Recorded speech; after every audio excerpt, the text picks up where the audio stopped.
Bonjour.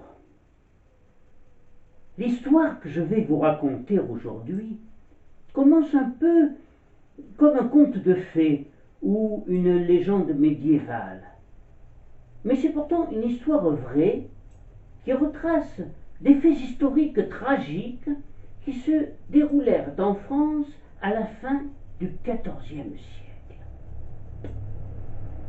C'est d'abord une pathétique et bouleversante histoire d'amour, mais aussi de folie et de mort, sur fond de guerre civile et de déliquescence du pays titubant au bord du gouffre. Nous sommes donc dans les années 1380. Après des défaites cuisantes et de graves troubles intérieurs, le royaume de France a recouvré, sinon sa prospérité, du moins ses frontières, grâce au courage et à la détermination de nos soldats et à leur grand capitaine, dont le valeureux Bertrand du Guesclin.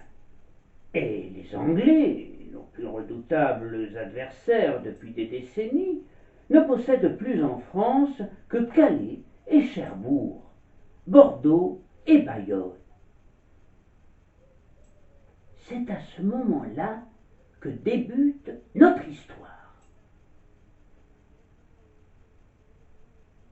En ce temps-là, vivait à Champ-d'Hiver, un fief situé près de Dole et de Saint-Jean-de-Losne, dans le duché de Bourgogne, une jeune fille, belle comme le jour, dont le père, Oudin, seigneur de Champ-d'Hiver, était maître d'écurie du roi. Elle était assez grande, avec une taille et un port de déesse. Ses cheveux, d'une douceur presque impalpable, plus fins qu'un duvet de bébé, d'un blond doux, se séparaient sur le haut de la tête et coulaient sur ses tempes comme deux fleuves d'or. Son front, d'une blancheur bleuâtre et transparente, s'étendait large et serein au-dessus de ses grands yeux verts, luisants comme des joyaux.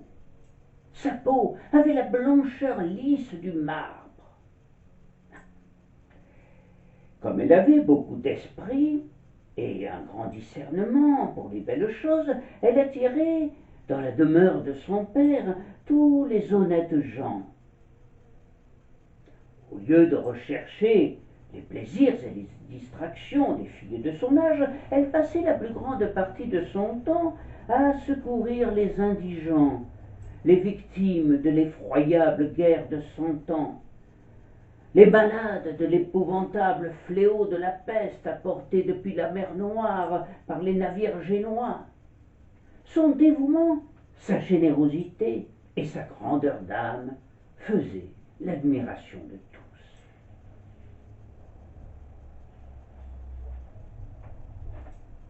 En ce temps-là, vivait aussi dans ce qui était alors le premier royaume d'Europe, au cœur de la plus grande ville d'Occident, Paris, comptant alors plus de 80 000 habitants, un jeune roi de 20 ans qui suscitait l'admiration et l'enthousiasme de son bon peuple. Ce jeune roi, Charles VI, quatrième monarque de la dynastie des Valois, était un garçon superbe, au corps d'athlète, grand, blond, très régulier, regard vif et empreint de bonté.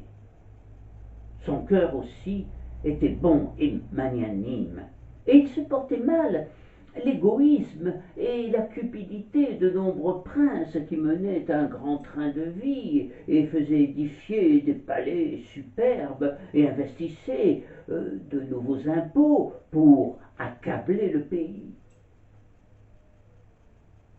Au mois de novembre 1388, à l'occasion d'une assemblée du Conseil, il rendit hommage à ses oncles qui géraient le royaume depuis la mort de son père, Charles V le Sage, alors qu'il n'avait que 12 ans. Il les remercia des peines et travaux qu'ils ont eus de sa personne et des affaires du royaume, et leur annonça qu'il allait prendre désormais les rênes du pouvoir. Il rappela tout d'abord les anciens conseillers de son père, écartés du pouvoir par ses oncles, et entreprit de réformer l'État, de rétablir la justice et d'alléger l'impôt qui asphyxiait les petites gens des villes comme des campagnes. Courageux, courtois, proche de ses sujets, le jeune souverain se montre particulièrement généreux envers les pauvres, mais aussi envers tous les solliciteurs qui foisonnent autour de lui et auxquels il ne sait rien refuser. Là où son père eût donné 100 sous, il en accordait 1000, ce qui expliquera que les caisses royales allaient se trouver, à échéance régulière, complètement épuisées. En raison de sa simplicité et de sa générosité, il fut surnommé le bien-aimé. Avec Charles VI, c'est la jeunesse qui triomphait. La reine avait 18 ans, leur frère 17, la cour à peine plus.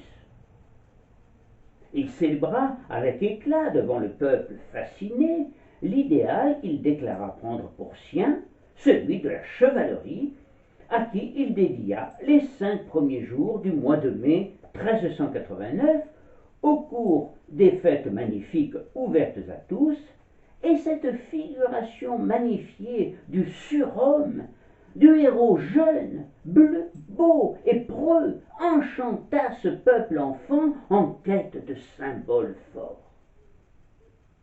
L'année 1389 fut un vrai tourbillon de fêtes, joutes, voyages et festins à travers tout le pays. Charles jubilait. Tout était si merveilleux. Tout le monde était heureux. L'esprit du bon peuple fut frappé et fasciné par cet étalage de faste. Le monde entier se rendait à la cour de France, demandant l'aide, sinon l'arbitrage du roi dans les conflits entre royaumes, et Charles, non sans une certaine naïveté, crut bientôt qu'il avait réussi à instaurer la paix et la concorde en Europe. À tous ses visiteurs, il ménageait le meilleur accueil, mais rien n'égala cependant celui qu'il réserva au début de l'année 1391 à l'ambassadeur d'Angleterre, le duc de Lancastre. Il rêvait de mettre un terme définitif aux hostilités entre les deux pays et à cette douloureuse et interminable guerre de 100 ans. Hélas, la courtoisie et les bonnes manières n'empêchaient pas les Anglais d'afficher des prétentions exorbitantes, et après plusieurs jours de vaines discussions, l'on dut se contenter d'un accord à minima, à savoir la reconduite de la trêve 1 an de plus. D'ici là, le cours des choses avait le temps de changer, les vents de tourner, et le malheur d'abattre en pleine jeunesse le héros en qui reposait tout l'espoir et les rêves du royaume. Il y eut quelques signes précurseurs de ce malheur épouvantable. Ainsi, une petite statuette de la bienheureuse Vierge Marie, qui appartenait au trésor de la cathédrale du Mans, et qui se mit à tourner sur elle-même pendant une demi-heure environ sans que personne y touchât. Enfin, le roi contracta la fièvre typhoïde et eut du mal à s'en remettre.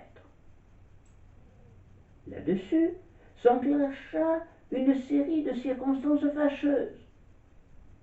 Régner, au fond, est assez simple, pensait Charles, durant les 3 premières années de son règne, brûlant d'un zèle de néophyte pour son idéal dérisoire.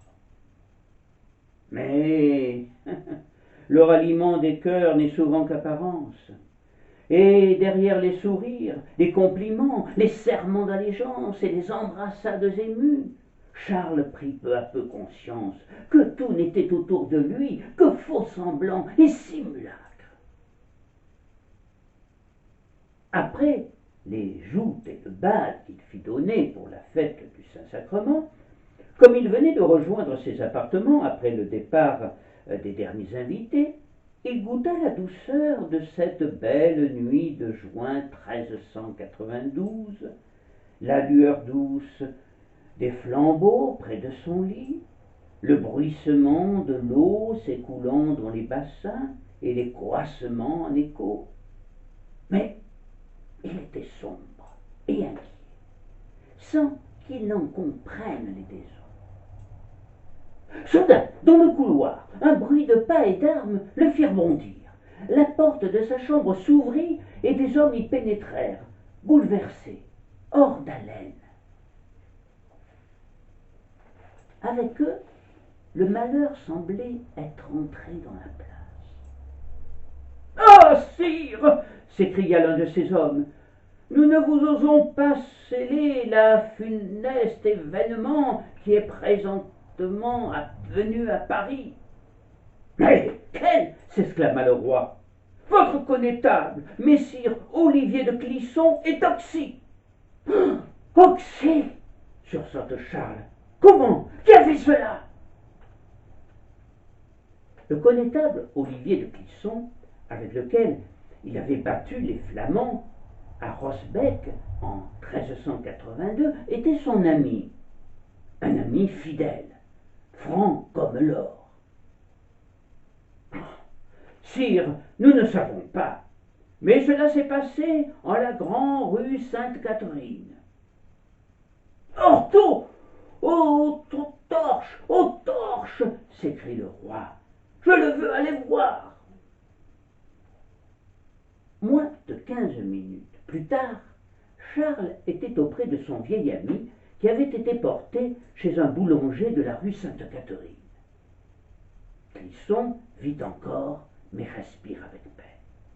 « Connétable, comment vous sentez-vous ?»« Cher sire, » souffle le blessé, « petitement et faiblement. »« Mais qui vous a mis en ce point ?»« Sire, c'est Pierre de Craon et ses complices. Traitement et au dépourvu. » À ce moment-là, Charles est au désespoir. Mais les médecins le rassurent. Son ami s'en sortira. Il lui jure alors de le venger et de retrouver ce traître de Craon qui, dit-on, aurait quitté son château de Sablé dans l'ouest pour se réfugier chez le duc de Bretagne, à Susinot. Il fulmine et menace à grands gestes désordonnés. Malheur, à qui lui viendra en aide? Mais l'infâme échappe aux troupes du roi et se pavane même en Bretagne, les armes à la main. Il semble bénéficier de nombreux appuis de complicité, à commencer par ceux du duc de Bretagne. Charles en est sûr désormais. Craon n'est pas le seul à le trahir. C'est bien d'un complot qu'il s'agit et qui le vise directement. Il est trahi. Trahi. C'est une réalité. Et la phrase lui revient en écho autour de lui. On vous trahit. On vous trahit, sire. Incontestablement, c'est bien ce qu'a voulu lui dire son fidèle Clisson. Trahison. Ce mot pénètre, se propage en lui comme un poison, lui fait battre le cœur, lui brûle les veines, et il enrage, il se lamente. « Oh, que je suis mal! que je suis seul parmi ces visages aux apparences amicales, ces cœurs hostiles, ces mains qui ne songent qu'à prendre, et moi qui donne, donne, donne, jamais assez. Et pas la moindre reconnaissance, non pas la moindre reconnaissance, pas le moindre attachement. Je suis seul contre tous à me battre, toujours me battre contre un ennemi invisible. Je dois me méfier constamment de tout le monde, car je suis entouré de traîtres. Ils sont partout. Je les sens autour de moi comme des araignées aux pattes velues qui tissent leur toile pour m'emprisonner et me dévorer. Ah. Traître! Mon oncle Jean, qui pendant 12 ans n'a pensé qu'à se remplir les poches à mes dépens. L'insatiable Cupide, et qui a mis systématiquement en couple réglé plus d'un tiers du royaume. Traître! Mon oncle Philippe, qui pour conduire sa politique, l'immonde Soudard, l'a mené depuis l'âge le plus tendre de guerre en guerre, d'expédition punitive en armement inutile, sans que le royaume en ait jamais récolté le moindre avantage. Traître! Le duc de Bretagne et l'ignoble Pierre de Craon. Trahison! Trahison! Partout la trahison! Même Louis, mon frère, même Isabelle, ma femme, qui me trompe odieusement, tout le monde le sait.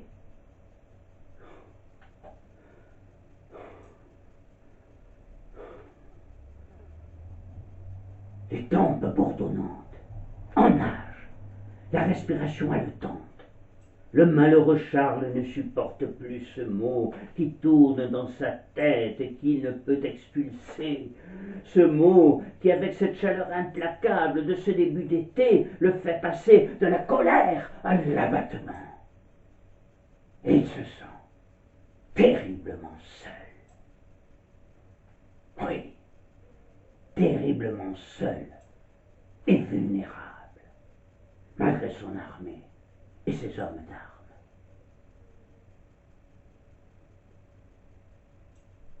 C'est alors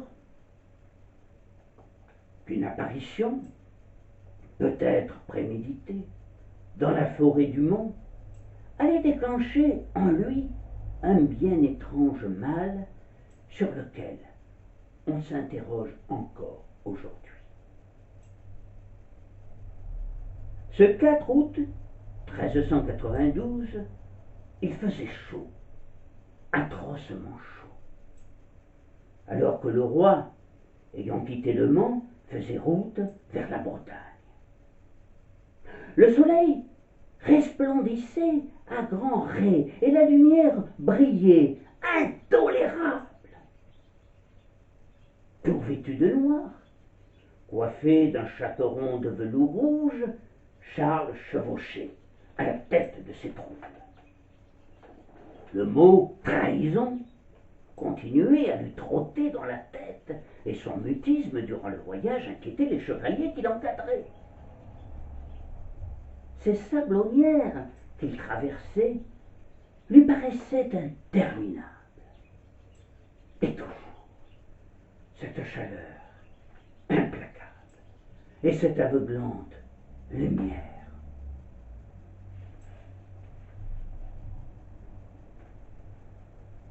Charles s'agite de plus en plus sur sa selle. Il jette de part et d'autre des regards inquiets. Ce pays qu'il traverse pour la première fois est bien incertain, et son calme apparent recèle sans doute bien des dangers. Des habitants farouches, peu loyaux, sujets de leur duc d'abord, point des siens, et la guerre y sévit depuis si longtemps. Et si ces traîtres escortés d'Anglais l'attendaient à la sortie des sablonnières? Avec le désavantage et la chaleur de la route, Ce serait à coup sûr un désastre, un nouveau Poitiers peut-être. Mais il ne sera pas dit que Charles VI, le preux chevalier, ne saura pas se battre, se défendre, si on l'attaque, avec l'aide de Dieu. Comme il tentait de se rassurer lui-même en conservant son mutisme, vint à sa rencontre un pauvre homme couvert de haillons, un pitoyable malade venant d'une léproserie voisine.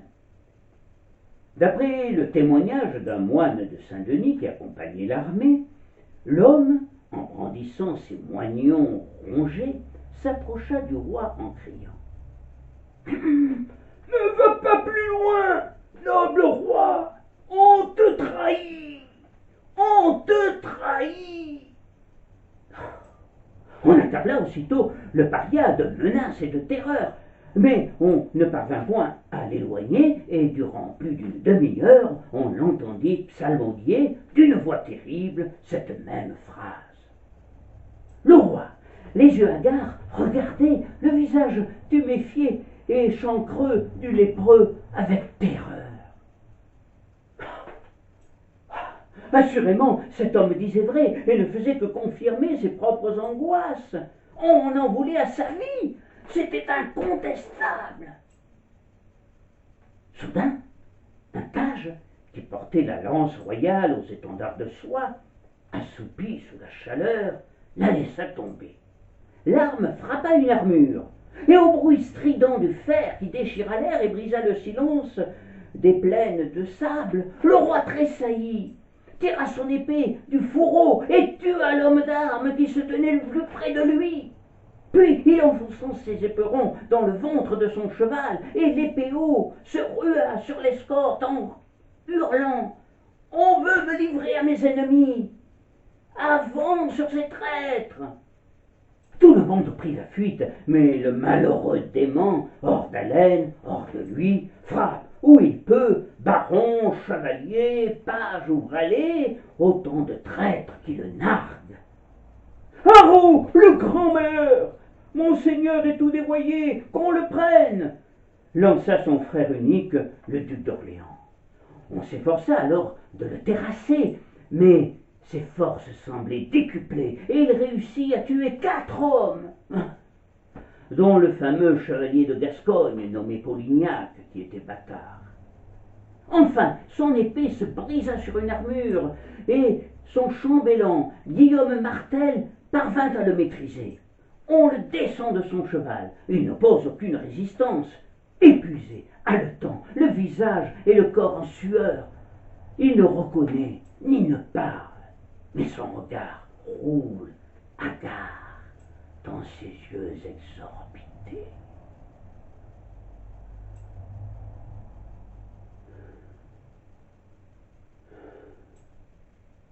Un silence mortel est tombé à présent sur les sablonnières.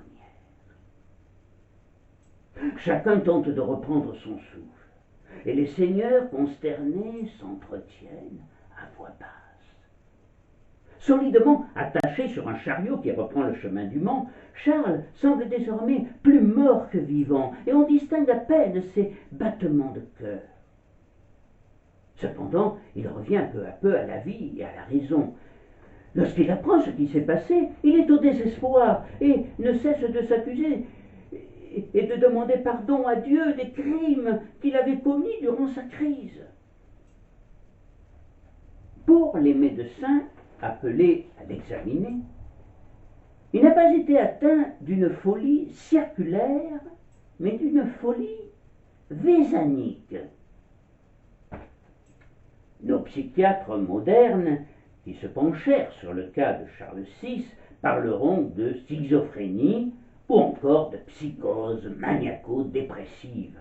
Mais, faute de témoignages suffisamment circonstanciés, ils s'avoueront incapables de définir correctement ce mal singulier. Pour l'expliquer, la piste héréditaire est privilégiée. Sa mère, Jeanne de Bourbon, ne souffrait-elle pas de crise de folie? Ce qui est certain, c'est que chez tous les Valois qui se succédèrent sur le trône de France de 1328 à 1498, et ceci dès le premier, on observera une certaine fragilité du système nerveux qui ne cessera de s'aggraver au cours des années. Manque de contrôle chez Philippe VI, fureur de Jean le Bon, fatigue permanente de Charles V, démence sévère de Charles VI, névrose de Charles VII et de Louis XI, épuisement de Charles VIII. Le bilan est lourd et la conclusion à laquelle on est bien obligé de se rallier, c'est que les Valois furent des névropathes, ce qui ne les empêcherait pas, pour certains d'entre eux, d'être de grands rois, et je pense particulièrement à Louis XI. Pour en revenir à Charles VI, après avoir constaté le mal dont il souffrait, restait au médecin à le soigner, ce qui ne sera pas une mince affaire. Pourtant, progressivement, et sans qu'ils en soient sans doute pour quelque chose, Charles alla mieux, reprit ses activités et sembla même retrouver une certaine sérénité. Et cela jusqu'à ce bal funeste, entré dans l'histoire sous le nom de bal des Ardents.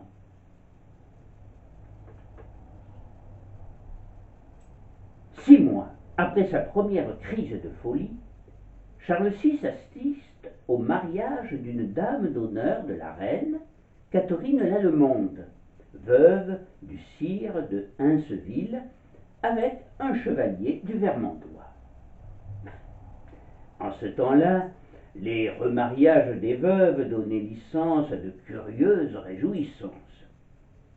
Le roi et son ami, Hugues de Guizet, conçurent à cette occasion une bien étrange attraction, l'irruption au milieu du bal d'une troupe de sauvages. Le jour des noces avait été fixé au mardi précédant la Chandeleur, et en début d'après-midi, Guizet fit apporter 6 côtes de toile sur lesquelles étaient collées des plumes et du délié de lin en forme et à la couleur de cheveux.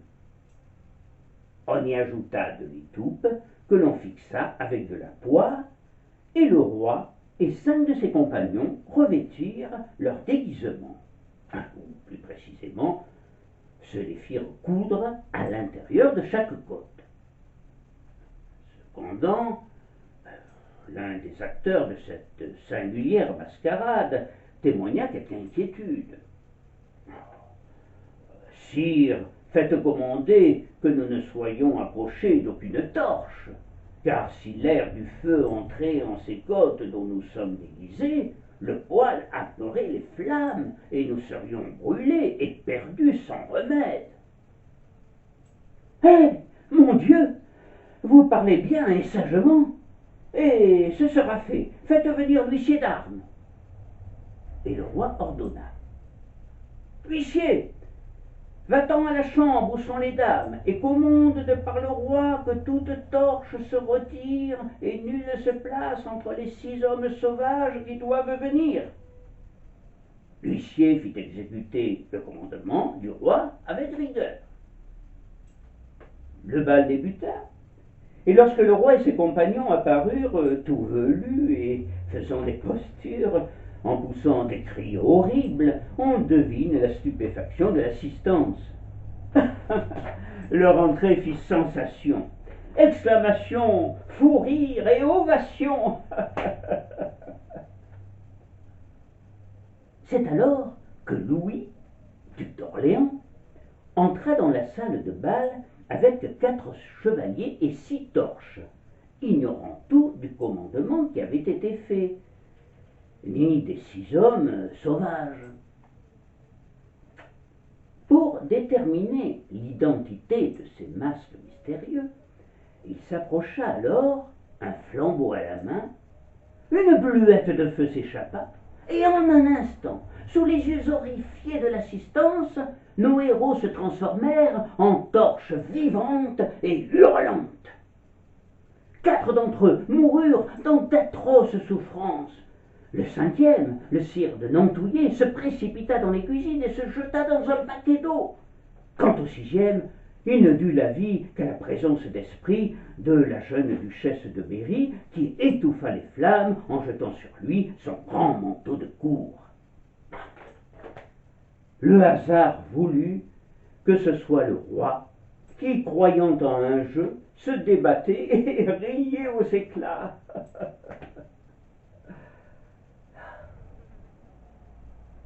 Je ne vous étonnerai pas en vous disant que cette tragédie, entrée dans l'histoire sous le nom de Bal des Ardents, sera la cause d'une grave rechute du roi de son terrible mal. Le 15 juin 1393, note Juvénal des Ursins, le roi revint en la fureur où il avait été au Mont. Et cette fois, il sombra en ces régions de l'esprit où il est difficile de revenir. À la longue, rajoute le religieux de Saint-Denis, son esprit se couvrit de ténèbres, si épaisses qu'il oublia complètement jusqu'aux choses que la nature aurait dû lui rappeler. Ainsi en fut-il pour Isabeau. Ce chaste amour permettra toutefois à la reine de mettre à peu près un enfant au monde tous les ans, conçu évidemment pendant les périodes de rémission, soit au total 12 enfants. Désormais, crise violente de démence, prostration, longue convalescence menant à des rechutes se succédèrent. Au cours de ces périodes de démence, il brisait tout ce qui était à sa portée. Il ne reconnaissait personne, prétendait n'être pas marié et n'avoir jamais eu d'enfant.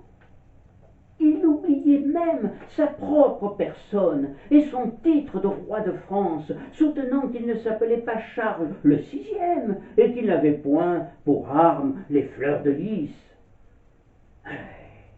Lorsque sa femme s'approchait de lui, le plus souvent il la repoussait en s'écriant « Quelle est cette femme dont la vue m'obsède ?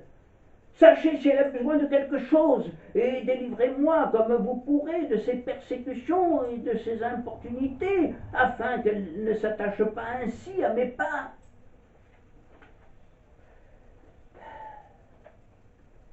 Isabeau, avec laquelle l'histoire fut très sévère, aimait son époux. J'en suis persuadé, et souffrait de le voir dans cet état. Mais en dehors des périodes de rémission, elle passa progressivement de la douleur au dégoût pour le roi, qui n'était plus, pendant des mois, qu'un insensé hurlant à la mort sur un tas d'ordures, un sauvage dévoré par la vermine.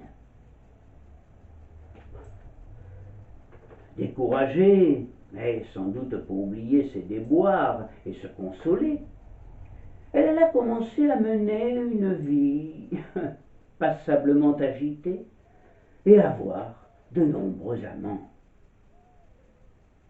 Charles VI, lors de moments de lucidité, s'en apercevait et essayait de calmer ses ardeurs et de la reconquérir. Ce qui permit à la reine de déclarer « Mon époux me gêne quand il est fou, mais il me gêne encore bien plus quand il ne l'est pas. » Aussi, pour ne pas être gênée, alla-t-elle s'installer à l'hôtel Barbette, laissant à Charles l'hôtel Saint-Paul, situé entre la rue Saint-Antoine et la Seine. Charles ne supportait plus personne à ses côtés, et comme on peut le comprendre, le vide se faisait autour de lui. Pourtant, certains de ses amis ne l'abandonnèrent pas à son triste sort. Ce fut le cas de Valentine Visconti, la duchesse d'Orléans, qui, écrit le religieux de Saint-Denis, était de toutes les femmes celle dont la présence lui était le plus agréable. Il appelait sa sœur bien-aimée et allait la voir tous les jours. Cela fit évidemment jaser, à tort, car Valentine était vertueuse. Les soupçons des gens, précise le religieux, des soupçons que rien ne justifiait, étaient fondés sur ce que, dans la Lombardie, qui était la patrie de la duchesse, on faisait plus qu'en tout autre pays usage de poison et de sortilège. De là à penser que la folie du roi était le résultat d'une sorcellerie, il n'y avait qu'un pas, aisément franchi par certains. Alors, on l'éloigna habilement du roi, et bientôt celui-ci, pourtant jadis grand amateur de beau sexe, ne supporta plus les femmes comme il ne supportait plus la sienne. Et pourtant, à partir de 1408, une autre femme, une seule, trouvera grâce à ses yeux. C'était la fille du seigneur de Champ-d'Hiver, la blonde et douce Odinette, que je vous ai présentée au début de notre rencontre et qui sut émouvoir la plume des historiens les plus austères. Or, si on va la retrouver là, la belle Odinette, aux cheveux plus fins qu'un duvet de bébé, là où on l'attendait le moins, auprès de roi fou, qu'elle ne quittera plus, ce sera au départ pour remplir une mission. Une bien singulière mission qui lui fut confiée en 1408 par l'un des personnages les plus inquiétants et les plus redoutés de cette époque redoutable, Jean sans peur. Fils de Philippe le Hardi, duc de Bourgogne, qui occupait la première place au Conseil, Jean succéda à son père à la mort de celui-ci en avril 1404. Et entendait bien être l'oreille du roi, s'opposant aussitôt à son cousin Louis d'Orléans, le frère du roi, qui devint son plus sérieux rival. Jean était laid, petit, s'habillait mal, s'exprimait mal, mais il était très ambitieux et courageux, d'où son surnom de Sans peur, qui lui valut son héroïque conduite contre les Turcs à Nicropolis. En 1407, il prit le risque énorme de faire massacrer à coups de hache et de maillet le beau et séduisant Louis d'Orléans au moment où celui-ci sortait de l'hôtel Barbette, rue Vieille du Temple, où il venait de passer sans doute quelques moments agréables avec la reine Isabeau, sa belle-sœur, devenue sa maîtresse depuis quelques semaines. Après les obsèques célébrées en grande pompe, son corps fut transporté au couvent des Célestins et placé dans la chapelle que Charles VI avait fondée de son vivant en expiation du drame du bal des Ardents, imputable à son imprudence. Évidemment, Jean avait pris la fuite aussitôt son crime accompli. Mais en février 1408, sûr de son impunité, il avait regagné Paris, où le peuple qui n'avait jamais aimé Louis d'Orléans, symbolisant pour lui le luxe et l'argent face à leur dure existence, l'avait accueilli au cri de « Noël! Noël !» avec l'espoir chevillé au cœur, un espoir que nous partageons encore tous aujourd'hui, l'espoir que les impôts devaient subitement disparaître avec lui. Charles V, le père du roi fou, était considéré comme le père de l'impôt, une paternité difficile à assumer. Pris de remords à la fin de sa vie, il demandera qu'après lui on libère le peuple des impôts. Mais les rois et les régimes se succédèrent et l'impôt perdura. le pauvre royaume de France allait d'ailleurs connaître bientôt bien pis que les foudres brandies par les percepteurs d'impôts. La guerre civile entre les Bourguignons, regroupés autour de Jean sans peur, et les partisans du beau-frère de Louis d'Orléans, le comte d'Armagnac, qui voulait venger l'assassinat de la rue Vieille du Temple. Les deux clans allaient s'entretuer durant 28 années et conduire la France à l'abîme. On comprendra alors aisément le trouble d'Odinette, ce jour de printemps 1408, lorsqu'elle fut conduite auprès du duc de Bourgogne, suzerain de son père, qui souhaitait l'entretenir d'une affaire très grave. La réputation de douceur, de gentillesse, de générosité et d'authentique candeur de la jeune fille, en même temps que sa prodigieuse beauté, était parvenue jusqu'à lui. Et le jour où il avait croisé aux côtés de son père, il avait cru voir apparaître une fée. Et c'est alors qu'il songea à elle pour cette singulière mission. Elle venait tout juste de fêter ses 19 printemps et n'en paraissait que 16.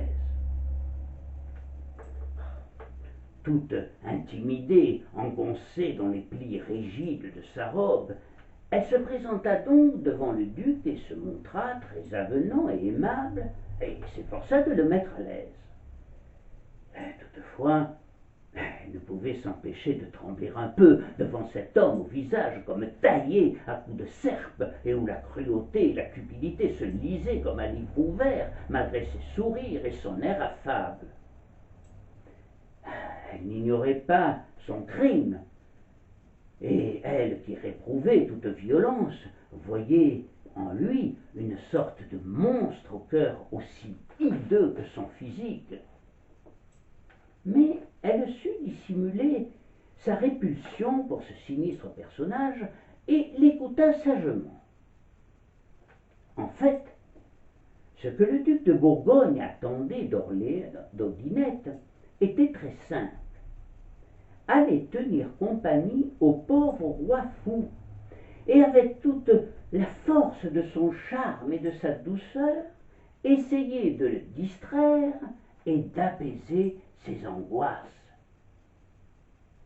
En outre, selon Jean sans peur, le clair visage de la jeune fille apporterait assurément un peu de lumière et de fraîcheur dans les ténèbres étouffantes où Charles le VI demeurait plongé plusieurs mois par an. Odinette n'avait que 3 ans. Le 4 août 1392, jour où la France allait commencer à perdre son roi, et il est probable que Jean sans peur lui raconta la scène tragique dans la forêt du Mans. Profondément émue par ce récit, elle accepta la proposition du duc, et elle fut conduite aussitôt à l'hôtel Saint-Paul qui jouxtait un puissant bastion, la Bastille de Saint-Antoine, la future Bastille. C'était un vaste hôtel, un vaste ensemble, appelé les grands ébattements du roi, et formé de plusieurs hôtels reliés entre eux par des galeries, des cloîtres et des jardins. Elle logerait dans l'un de ces hôtels et pourrait donc voir le roi chaque jour.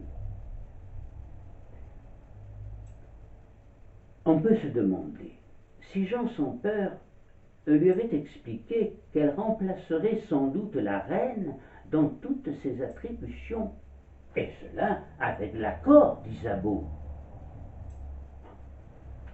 Cela est peu probable. Toujours est-il que l'étrange garde-malade fit, dès la première rencontre, la conquête de Charles. Celui-ci fut tellement surpris par sa beauté qu'il ne put cacher sa surprise, et Odinette ne put s'empêcher de rougir en voyant l'étonnement qu'elle lui avait donné. Ah, voilà qui semblait être de bons augures pour Jean. Odinette Odinette, au nom si adorable d'héroïne de chanson, semblait descendue d'une de ces enluminures ornant ces très riches heures du duc de Berry, que le roi appréciait beaucoup et que l'on peut toujours admirer au musée Condé à Chantilly. Peu à peu, Odinette prit sa place auprès du roi fou, calmant ses angoisses, le poussant à sortir et à reprendre ses activités. Il demeurait si touché de sa beauté et de l'air modeste qu'il remarquait dans toutes ses actions, qu'on peut dire qu'il conçut très vite pour elle une passion et une estime extraordinaires. Et dès qu'il la voyait entrer dans sa chambre, il s'apaisait et était rassuré. Pourtant, au tout début, dans ces moments d'égarement, il ne la ménageait guère. Toutefois, les changements dans son attitude furent rapidement perceptibles par tous à la cour, et plus qu'au médecin, on la devait assurément à la belle Odinette. Un soir, près de l'âtre, elle lui faisait la lecture, sans doute un de ces romans de chevalerie qu'il affectionnait tant. Quand elle eut cessé de parler, qu'il jeta les yeux sur elle, son visage se couvrit de larmes. Oh, elle était si belle, si douce, si gracieuse, qu'il lui tint à peu près ce discours.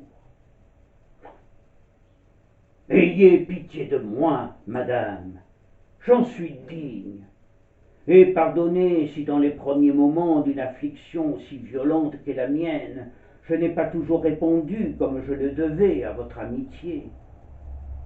Vous me paraissez plus digne d'estime et d'admiration que tout ce qu'il y a jamais eu de femme au monde. Mais aussi, je me trouve le plus malheureux des hommes qui ait jamais été. Il faut, madame, que je vous ouvre mon cœur et vous fasse un aveu. Vous m'avez donné de la passion dès le premier moment que je vous ai vu. La confiance et la sincérité que vous avez pour moi sont d'un prix infini. Vous m'estimez assez pour croire que je n'abuserai pas de cet aveu. Non, je n'en abuserai pas, et je vous en aimerai pas moins. Odinette tressaillit et s'étonna beaucoup de sentir son cœur battre la chamade. La surprise passée, des sanglots dans la voix, elle lui dit, de sa voix toujours aussi douce et veloutée, « Sire, votre aveu me bouleverse, et parce que j'ai en effet pour vous confiance et sincérité, je me dois d'y répondre par un autre aveu. Je partage les mêmes sentiments que vous. Pardonnez-moi ma hardiesse, et surtout, je vous supplie de croire que ce n'est pas la compassion ou quelque autre sentiment proche qui peut expliquer ce que mon cœur ressent pour vous depuis le premier jour. Ah, madame, quel bonheur vous me donnez dans ma détresse. Odinette, permettez-moi de vous appeler par votre si adorable prénom et faites-moi l'amitié de m'appeler Charles. Notre amour, j'en suis convaincu, avec l'aide de Dieu, me permettra d'émerger un jour de la fosse dans laquelle je m'enfonce immanquablement depuis des mois.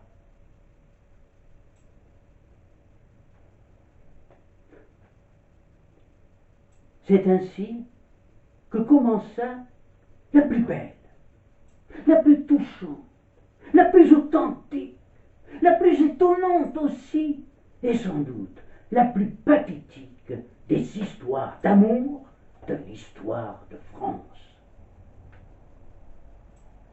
Car, bien entendu, les liens de la jolie bourguignonne de 19 ans et de Charles de 9 ans, son aîné, devinrent très vite plus tendres. Elle lui apportait, pour le distraire, les jeux de cartes que l'on venait tout juste d'inventer, et avec une patience angélique lui apprit à jouer. Et Charles demeurait de longues heures à regarder les enluminures de Jacquemin Gringonneur. Lors de ces crises, elle essayait de l'empêcher de manger gloutonnement, comme une bête affamée, et s'efforçait de le convaincre qu'il n'était pas de verre. C'était là, en effet, l'idée fixe de son cerveau fêlé. Il se prétendait fragile et prêt à se rompre au premier choc. Il défendait que même Odinette le touchât et se pardait d'attelles de fer, car il craignait, affirmait-il, de se briser en tombant. Pour le soigner, les apothicaires du roi confectionnèrent une sorte de coiffe, dans la pratique des bandages, et seule Odinette, avec ses gestes tendres, parvenait à lui envelopper la tête de ses bandages. Mais on soignait aussi le malheureux avec un remède affreux, la purgation par la tête.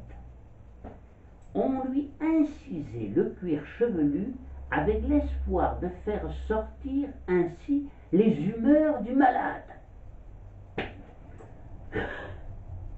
On comprend sa prière. Au nom de Jésus-Christ, s'il en est permis, vous qui sois complices du mal que j'endure, je les supplie de ne point me torturer plus longtemps et de me faire promptement mourir. Révoltée par ce traitement inhumain, Odinette exigea son arrêt immédiat, suscitant la colère des médecins qui n'appréciaient pas que l'on s'oppose à leur prescription. En fait, tous les remèdes n'y faisaient rien et les crises devenaient chaque jour plus violentes. Dans ses accès de rage, il menaçait ceux qui s'approchaient de lui et mettait le feu aux meubles et aux tapisseries. Il fallait alors l'enfermer et le ligoter. Faute d'explication, on se contentait désormais de voir dans la maladie du roi une punition divine qui s'abattait désormais sur le royaume en la personne de son représentant sur terre. Seule Odinette réussissait à l'apaiser un peu dans ces moments de crise de frénésie, et sa présence continuelle à ses côtés devenait une nécessité. Par sa douceur et sa tendresse, elle finissait toujours à arracher de lui ce qu'elle voulait. Elle ne parvenait pourtant pas à obtenir qu'il veuille bien se changer de vêtements et être despouillé. Contrairement à certaines idées reçues, la propreté était grande au Moyen-Âge. On se rendait avec régularité aux étuves, et quelques décennies plus tard, sous le règne du roi Louis XI, le cardinal Labalue, qui fut son éminence grise avant d'être son prisonnier, portera sur les fonds baptismaux l'une des principales étuves de Paris, située près de la Bastille, même si celle-ci commençait alors à acquérir une mauvaise réputation. Par ailleurs, lorsqu'on recevait quelqu'un à dîner, il était d'usage et de bonne éducation de lui offrir un bain en guise d'apéritif. Mieux encore, l'invité mâle se baignait avec la maîtresse de maison dans le même cuviot, tandis que le maître de séance trempait en compagnie des convives féminines. Ces bains se pratiquaient évidemment dans le plus simple appareil. On n'avait pas la même interprétation de la pudeur que de nos jours. Odinette, donc, à son grand désespoir, ne parvenait pas à faire macérer Charles, dont le corps grouillait littéralement de poux, de vermine et d'ordures. Les vêtements du roi tombaient en lambeaux, car ces crises, comme on l'a vu, duraient souvent plusieurs mois. Pour venir à bout de la résistance de Charles, elle imagina alors un stratagème. Elle ordonna à une dizaine de serviteurs de se mettre nus et de noircir entièrement leur corps. Puis l'on ouvrit brusquement la porte de la chambre du roi, qui, voyant entrer chez lui cette horde hurlante de nègres nus, était tellement esbahi qu'il se laissait déshabiller, laver et rhabiller de neuf. Ah, Odinette avait plus d'un tour dans sa besace pour vaincre les obsessions et les névroses du roi. Elle essayait aussi de l'amuser, mais il se lassait vite des jeux, et lorsque les cartes eurent perdu leur nouveauté, elle eut l'idée de mettre auprès de lui un bouffon, le bouffon du roi, qui se livrait devant son maître fou à des excentricités aussi variées que brillantes. Imitant le démon, il déchirait ses chemises, lacérait ses chaussures. Les contes des archives nous apprennent qu'en une année, le bouffon usa ainsi 47 paires de souliers. Et Charles, au comble de l'hilarité, semblait prendre conscience qu'il y avait encore plus fou que lui. Et ce spectacle apaisait ses crises. Odinette le traînait aussi à la représentation de mystères, ancêtre de nos grandes reconstitutions historiques, qui semblaient l'intéresser et le détendre. Triste acteur, écrivit Michelet, pauvre jongleur du grand mystère historique. Il allait voir ses confrères, saints, anges et diables, bouffonner tristement la France.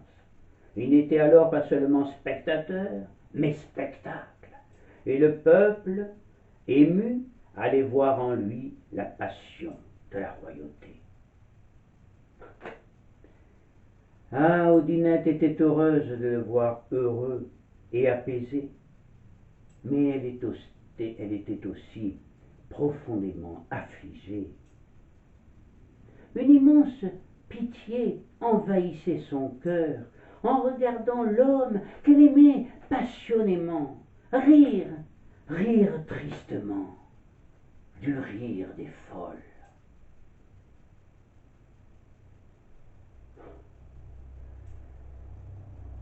Il n'avait qu'elle, et il le savait. Et durant toutes ces années, alors que ses excès l'entraînaient parfois à être dangereux pour son entourage, il demeurait doux et tendre avec sa compagne. Et il fut tout ému lorsqu'elle lui donna une petite fille, un an après son arrivée près de lui. Et cet enfant de l'amour accomplira un miracle. Il retrouva tous ses esprits, la reconnut et lui accorda le nom de Marguerite de Valois. On le crut même définitivement guéri. Mais hélas, ce ne fut qu'une rémission de plus. Il faut d'ailleurs rappeler à nouveau à ce sujet que, comme nous l'indiquent les contes royaux, Charles demeurait parfois plusieurs mois parfaitement conscient. Il vivait tout à fait normalement, chassait, tirait à l'arbalète, montait à cheval, faisait de longues promenades avec Odinette qu'il couvrait de baisers et de présents. Ah, le peuple était alors heureux, très heureux et joyeux. Il adorait celle qu'il nommait la petite reine, autant qu'il détestait Isabeau, sans doute à cause de son arrogance envers les petites gens et de son comportement indigne envers Charles. Odinette reçut 2 beaux châteaux en récompense de son dévouement auprès du pauvre roi fou. L'un à Créteil, l'autre à Bagnolet, et le duc de Bourgogne, en 1418, lui fit attribuer les revenus du péage de Saint-Jean-de-Losne et ceux du rouage de Troyes. La petite reine était donc très populaire, et elle bénéficiait de la confiance du peuple qui croyait beaucoup en elle. Mais celui-ci surestimait son influence sur les événements. Elle n'avait en fait aucun pouvoir politique, et elle ne pouvait pas, bien sûr, empêcher le royaume des Lys d'être frappé du chef, ainsi que soupirait Froissart. Pauvre France! Lasse, chétive et égarée, comme le dira le bon Eustache Deschamps, pauvre d'amis, défaillante de seigneurs, pauvre France, si pleine de pleurs. Bourguignons et Armagnac ayant mis le pays à genoux, l'Anglais perfide, toujours à l'affût, vit son espoir en finir une fois pour toutes avec la France, et le roi d'Angleterre, le carnassier Henri V, monté sur le trône en 1415, sortit alors de sa tanière. Dans un bref moment de lucidité, Charles apprit la honte dans la boue d'Azincourt. L'Angleterre, avec ses 11 000 ou 12 000 archers, avait anéanti en ce mois d'octobre 1415 la cohue féodale française forte de 60 000 à 70 000 hommes.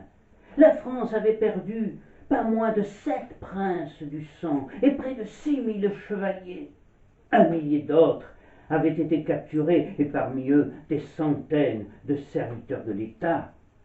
L'administration fut saignée à blanc par cette déroute historique.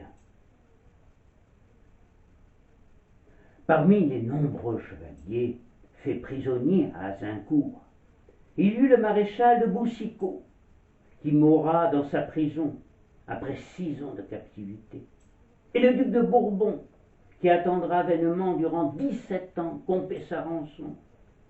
Quant au comte d'Eu, il ne sera libéré qu'après 23 ans de cachot. Le triste record sera toutefois détenu par le prince Charles d'Orléans, neveu du roi, qui restera 25 ans dans sa prison, mais il ne perdra pas son temps puisqu'il les consacrera à son œuvre politique, aujourd'hui l'une des plus célèbres du Moyen Âge. Avec Azincourt, c'est la chevalerie française, si chère à Charles, qui fut impitoyablement décimée. La catastrophe était totale. Le pays gisait à terre, agonisant. Charles éclata en sanglots dans les bras d'Odinette. Le malheureux ne s'en remettra pas et sombrera dans une folie, cette fois-ci définitive et irréversible. Il se refermera sur lui-même dans la position fétale et demeurera prostré, se dépliant à intervalles réguliers pour lancer des vociférations terribles et crier son immense douleur. Odinette, impuissant, ne parvenait même plus à le calmer.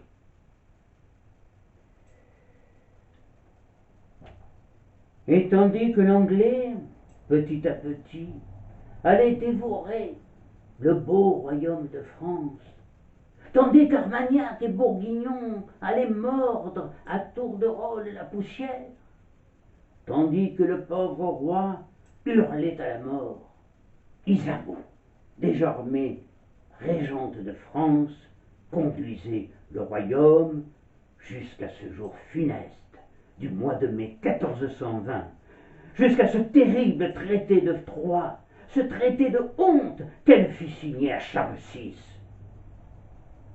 Le plus ignominieux des traités de notre histoire, supprimer la France d'un simple trait de plume.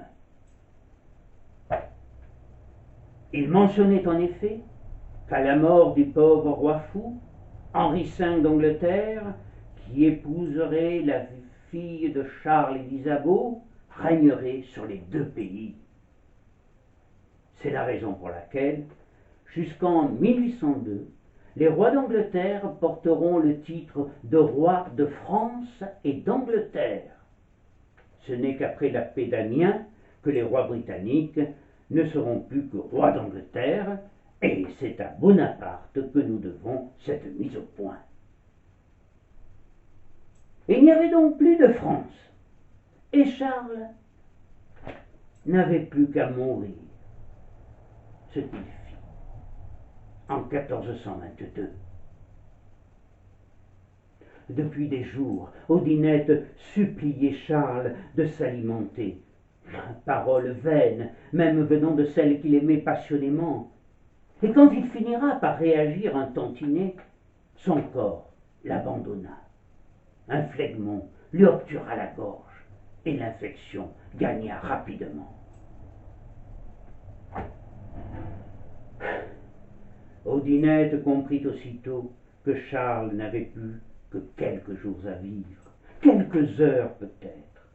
Et désormais, son ultime devoir était de le préparer au mieux à quitter ce monde, confiant et serein. Dans les gémissements et les larmes, Charles ne songea alors qu'à ses seules fautes. Sur son lit de douleur, c'est un homme accablé par ses péchés qui suppliait le Très-Haut de le prendre en pitié.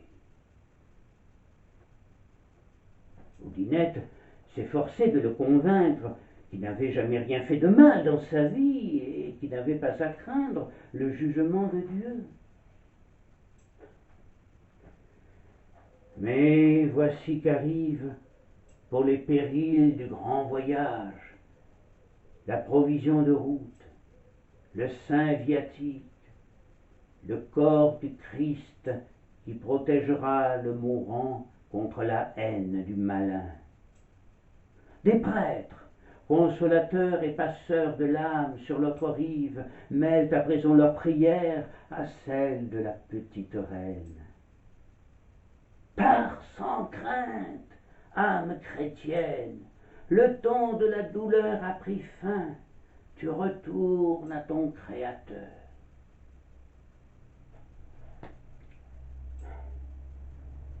Son agonie dura 6 semaines, et la petite reine le veilla nuit et jour. C'est donc avec Odinette à son chevet, dans sa chambre de l'hôtel Saint-Paul, que le 21 octobre, entre 5 heures et 6 heures du matin, le roi fou rendit son âme à Dieu dans sa 42e année. Ces derniers mots furent pour celle qui fut la seule à ne pas l'abandonner. Odinette! Odinette! Ainsi s'acheva son long calvaire. En son temps, écrivit un chroniqueur, il fut pieux et doux, bénin à son peuple, servant et aimant Dieu et grand aumônier.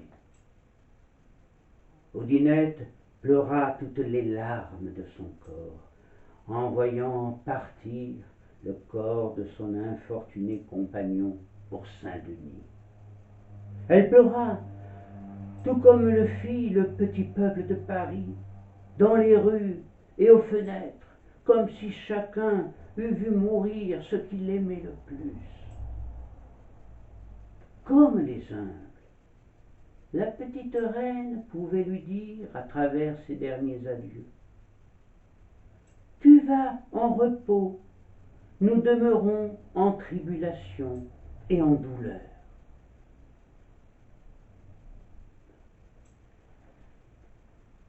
Tandis que tout n'était plus que confusion au royaume de France, Odinette tomba, semble-t-il, dans la plus affreuse misère. Ses châteaux, ses rentes lui furent repris, et personne ne songea seulement à la secourir, au moins par reconnaissance pour tout ce qu'elle avait fait pour l'infortuné roi. Bien au contraire, on s'efforcera d'effacer jusqu'à son souvenir dans la mémoire des Parisiens. Ah, Isabeau ne pardonnait pas sans doute à la petite reine son incroyable popularité et l'affection que le petit peuple lui portait, alors qu'il n'avait pas de mots assez durs pour flétrir l'immonde catin. Odinette et sa fille Marguerite seront ensuite accusées par les Bourguignons de complot et durent se réfugier dans le Dauphiné. Prématurément vieillie par le malheur et inconsolable de la mort du pauvre roi fou qu'elle aima passionnément, Odinette mourut 3 années après lui dans le plus grand dénuement.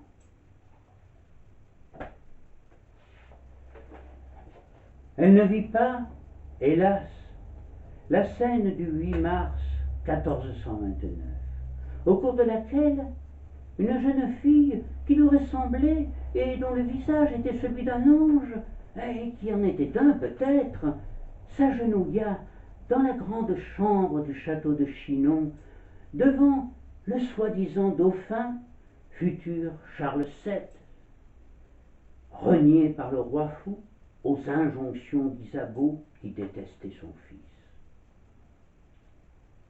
« Gentil dauphin, lui dit-elle, j'ai nom Jeanne la Pucelle. De la part de Dieu, je te dis que tu es le vrai héritier de France et fils de roi. »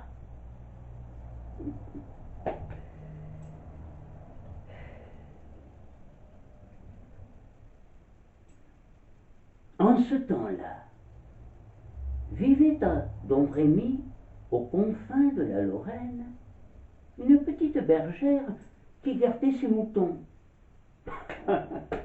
Mais ça, c'est une autre histoire que je vous raconterai certainement un jour prochain. Merci infiniment et à très bientôt.